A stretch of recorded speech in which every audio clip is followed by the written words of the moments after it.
Hello everyone, I am Azra Batul, and in our previous session we have covered committees of the corporate governance. We were learning about the codes and best practices under corporate governance, in which in our previous session we have covered two committees, CII and Kumar Mangalam Birla Committee. Today we will discuss about the another committees, but firstly we have to do report of task force in May 2000, which is including in Kumar Mangalam Birla Committee.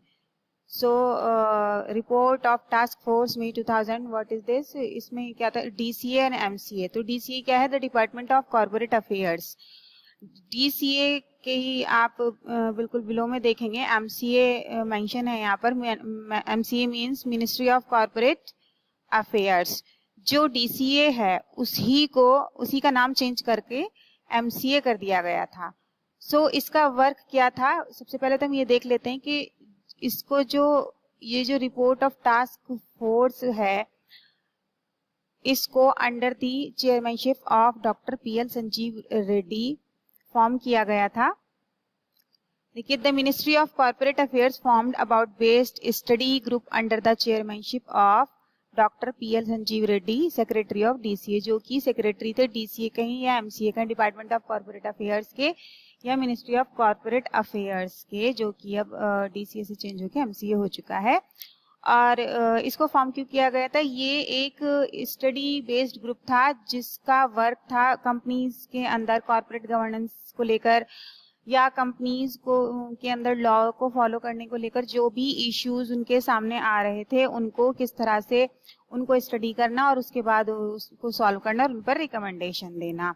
So in November 2008 task force on corporate excellence setup by the group produced a report containing a range of recommendation for raising governance standard among all companies in India.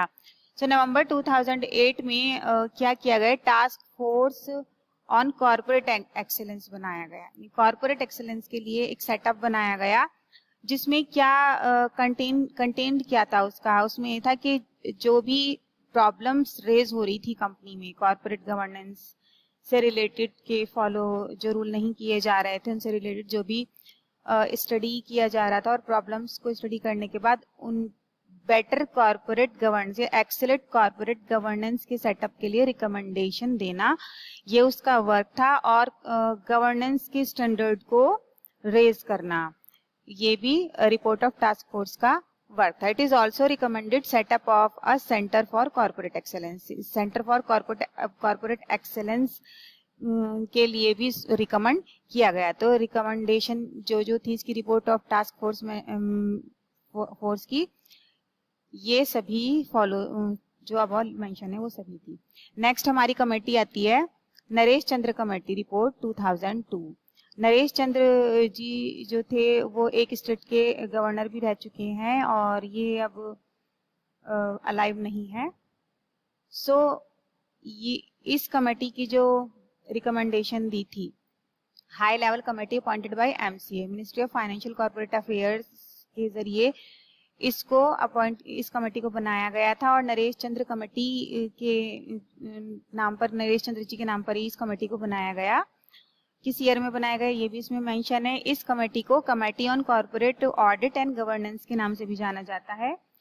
और इसके 3 main aspects थे. जो objective थे उसके क्या थे? देखिए, 3 aspects थे. सबसे नंबर 1 है दे ऑडिटर कंपनी रिलेशनशिप, के कंपनी में ऑडिटर का और कंपनी का रिलेशनशिप कैसा होना चाहिए.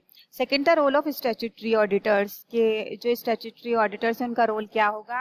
थर्ड था इंडिपेंडेंट डायरेक्टर का रोल और उसकी रेम्यूनरेशन उसकी ट्रेनिंग से रिलेटेड. सो जो भी इस कमेटी की जितनी भी रिकमेंडेशन होंगी वो इन्हीं 3 एस्पेक्ट्स से रिलेटेड होंगी. सो जो ये 3 एस्पेक्ट्स हैं इन्हीं के अंदर उसकी सारी डिटेल्स आ जाएंगी जो कि रिकमेंडेशन होंगी. तो इसलिए 3 एस्पेक्ट्स हमें याद होना बहुत ज्यादा इंपॉर्टेंट है. अब देखिए, रिकमेंडेशन में क्या था? सबसे पहला था disqualification of audit assignments, audit से रिलेटेड है. नेक्स्ट था list of prohibited non audit services. Third था compulsory audit partner rotation. Fourth, auditors disclosure of contingent liability. जो हमारा फर्स्ट 3 एस्पेक्ट्स हैं, उन्हीं के ये पॉइंट हैं जो ऑडिट से रिलेटेड है, ऑडिटर से रिलेटेड है कि ऑडिटर का कंपनी का रिलेशनशिप कैसा होना चाहिए। नेक्स्ट है हमारा 5th, management certification in the event of auditors replacement. 6th, auditors annual certification of independence. 7th हमारा CEO and CFO certification of annual audit accounts. Setting up independent quality review board. Defining an independent director and their percentage के independent director कैसे होने चाहिए, उनकी remuneration कैसी होनी चाहिए, उनको कैसे कंपनी में वर्क करना चाहिए, उनको कब मीटिंग्स हेल्ड करनी चाहिए, किस तरह से कॉर्पोरेट गवर्नेंस को बेटर वे में, एक्सेलेंस वे में अप्लाई कराया जाना चाहिए। सो एक इंडिपेंडेंट डायरेक्टर के बारे में इसमें डिफाइन किया गया और उनका परसेंटेज रेशियो कितना होना चाहिए, कितने होने चाहिए, नॉन एग्जीक्यूटिव कितने होने चाहिए, एग्जीक्यूटिव डायरेक्टर्स कितने होने चाहिए, ये सभी इसमें क्लियरली डिफाइन किया गया। नेक्स्ट आता है हमारा minimum board size of listed companies. Next training of independent director. Independent director के रोल में ही उनके ट्रेनिंग भी आ जाती है कि उनको किस तरह से ट्रेन किया जाए कि एक कंपनी में अच्छे से कंपनी को गवर्न कर सकी, उसमें एक्सेलेंस गवर्नेंस को अप्लाई कर सकी। नेक्स्ट इसका आता है कॉर्पोरेट सीरियस फ्रॉड ऑफिस। सो ये सभी रिकमेंडेशन जो थी हमारी हमारे प्रीवियस इस कमेटी की थी। इसके बाद जो हमारी कमेटी आती है वो आती है NR Narayana Murthy committee report 2003। NR Narayana मूर्ति को फाउंडर रहे हैं इन्फोसिस के, और इन्फोसिस एक बेस्ट कॉर्पोरेट गवर्नेंस का बहुत ही बड़ा एग्जांपल है कि इन्फोसिस में बेस्ट कॉर्पोरेट गवर्नेंस है। और जहाँ तक कि मुझे इंफॉर्मेशन है, सो NR नारायण मूर्ति जी के जो भी फैमिली मेंबर्स हैं, चाहे उनके बच्चे हों या फैमिली में जो भी इनकी कंपनी में वर्क करते हैं, वो एज एन एम्प्लॉय वर्क करते हैं, उनके लिए कोई स्पेशल प्रिविलेजेस नहीं है, एज एन एम्प्लॉय उनको ट्रीट किया जाता है, उसी तरह से टारगेट मिलता है, उसी तरह से उनकी वर्क परफॉर्मेंस देखी जाती है।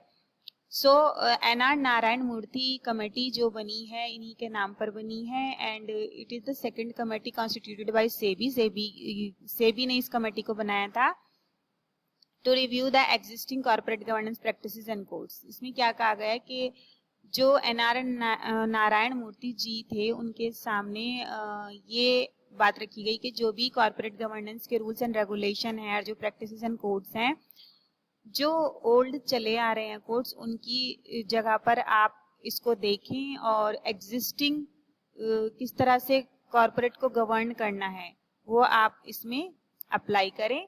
और committee consist of member of various walks and public and professional life. इसमें जो कुछ पॉइंट थे ये सभी पॉइंट थे। इसके जो ऑब्जेक्टिव थे, इसके ऑब्जेक्टिव सबसे पहले था कंपनीज के अंदर जो भी प्रॉब्लम्स आ रही हैं, क्लॉज 49 को में भी कुछ लिस्टिंग एग्रीमेंट्स थे उनको हटाने की बात की गई, और कॉर्पोरेट सेक्टर में कंपनीज में जो भी प्रॉब्लम्स आ रही थी उनको रिमूव करने की बात की, उनको रिजॉल्व करने की बात कही। कॉर्पोरेट गवर्नेंस के स्टैंडर्ड को कैसे रेज किया जाए ये भी इस कमेटी में बात की गई, और कॉर्पोरेट गवर्नेंस में जो ट्रांसपेरेंसी है उसको किस तरह से इंक्रीज किया जाए कि कंपनी में जो भी वर्क हो रहा है वो छुपा ना रहे, यानी एक तरह से ट्रांसपेरेंसी की का बेटर वे हो, उसको किस तरह से अप्लाई किया जाए। इसमें ये रिस्पॉन्सिबिलिटी जो थी नारायण मूर्ति जी को सौंपी गई। इसकी रिकमेंडेशन क्या थी, रिकमेंडेशन देख लेते हैं। Training of board members, there shall be no nominee. Board members की ट्रेनिंग होनी चाहिए, कोई भी नॉमिनी डायरेक्टर नहीं होना चाहिए। जो नॉन एग्जीक्यूटिव डायरेक्टर्स हैं उनकी कंपनसेशन क्या होगी वो बोर्ड के जरिए फिक्स होनी चाहिए, और जो शेयर होल्डर्स हैं उनको एनुअल जनरल मीटिंग कब करनी है, कैसे करनी है, ये सभी इसमें रिकमेंडेशन दी गई। इंडिपेंडेंट डायरेक्टर का होना कितना इम्पोर्टेंट है, और मतलब उसमें एग्जीक्यूटिव डायरेक्टर कितने हो, नॉन एग्जीक्यूटिव डायरेक्टर कितने हो, ये सभी रिकमेंडेशन दी गई। और जो बोर्ड है वो किस तरह से रिस्क मैनेजमेंट स्ट्रेटजीज के को मैनेज करेगा और उनकी इंफॉर्मेशन कंपनी को देगा।